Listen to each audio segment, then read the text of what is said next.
Les amis, la phase de démarrage est la phase la plus critique, surtout quand il s'agit du démarrage des poules pondeuses. Si vous ratez cette phase, à l'avenir, vous aurez d'énormes problèmes au niveau de la ponte. Dans cette vidéo, je vais vous donner les 5 étapes clés à respecter pour bien démarrer vos poules pondeuses. On y va. N'oubliez pas que le site internet leroifermier.com est déjà disponible. Si vous voulez avoir les détails sur nos prestations, nos produits frais, également les détails sur nos différentes formations, sur le levage de poules pondeuses, le levage de cailles, le levage de lapins, etc. Rendez-vous sur le site leroifermier.com et vous allez avoir tous les détails. Je tiens à vous rappeler que le samedi 29 mars 2025, précisément à Cocotomé, dans la rue de l'Ancien Marché, nous organisons une formation sur l'élevage de poules pondeuses. Comment réussir son élevage de poules pondeuses?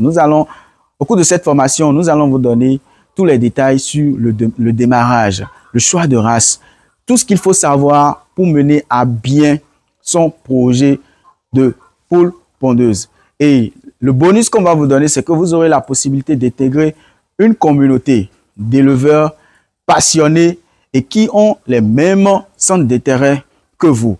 Donc, la formation, elle est à 16 000. Tous les détails sont sur l'affiche. Contactez le numéro qui s'affiche sur l'écran et vous aurez plus de détails. Sans plus tarder, nous allons rentrer dans le vif du sujet. Première étape, c'est de préparer la poussinière avant l'arrivée des poussins.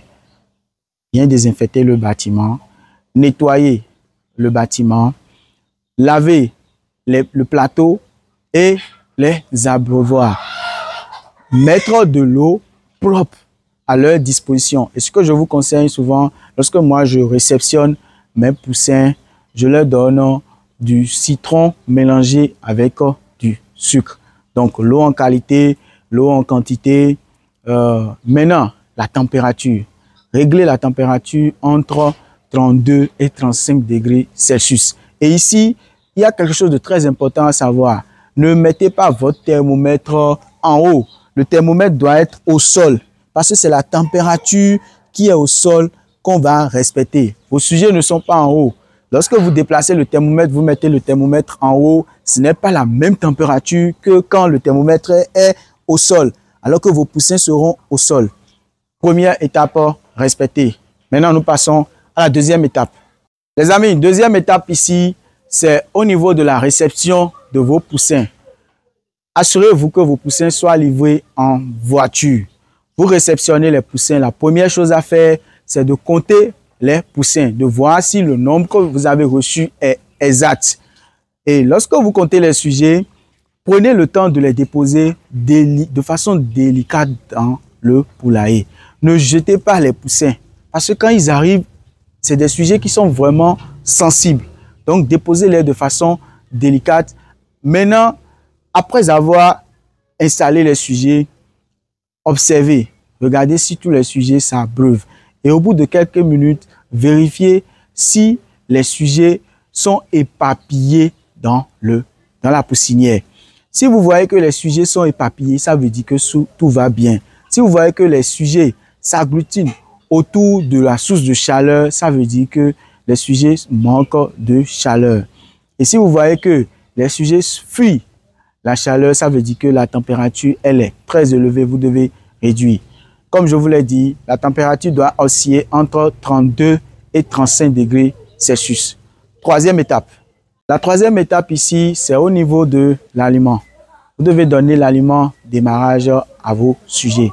Et ça doit être un aliment de qualité. Assurez-vous que les sujets prennent une alimentation de qualité.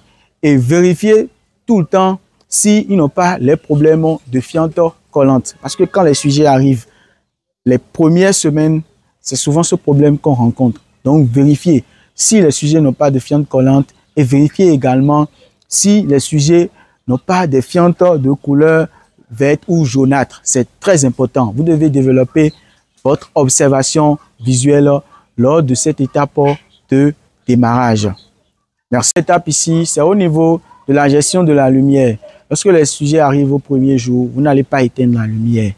au fur et à mesure, disons les 3 premiers jours, vous n'allez pas éteindre la lumière. Au fur et à mesure que les sujets grandissent, vous allez ajuster en fonction du temps. Parce que si vous leur éteignez la lumière de façon spontanée, les sujets ne vont pas du tout, les sujets vont stresser. Donc, il faut éteindre la lumière de façon progressive. Donc, vous diminuez l'heure de lumière de jour en jour. Vous pouvez ramener ça peut-être à partir du 3e jour, vous pouvez ramener ça à 12 heures ou 14 heures de lumière par jour. Et progressivement, vous éteignez. Et chose importante à savoir, vous devez changer l'eau chaque jour. Vous changez l'eau chaque jour, vous lavez les abreuvoirs chaque jour. Très important. Également, il faut respecter les vaccinations.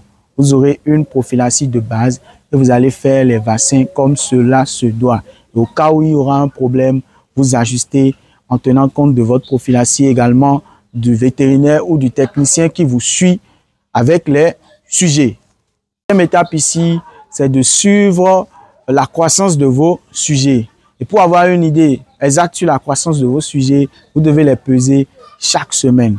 Chaque semaine, vous devez voir, si vous avez par exemple 1000 sujets, vous allez peser 100 à 120 sujets pour calculer le poids moyen des sujets. Là, vous aurez une idée sur l'évolution et la croissance de vos sujets. Voilà les amis, je viens de vous donner les 5 étapes clés à respecter pour bien démarrer vos poussins pondeuses. Et je vous assure que si vous respectez ces étapes-là, vous aurez des sujets en forme, des sujets prêts pour la ponte et vous aurez des œufs en quantité. Donc les amis, si cette vidéo vous a apporté un plus, n'hésitez pas à nous mettre un j'aime.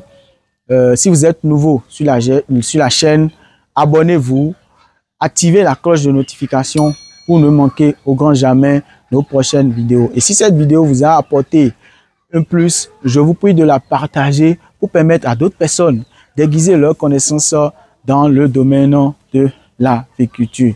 Merci beaucoup. C'était le Roi Fermier. On se dit à la prochaine pour d'autres vidéos.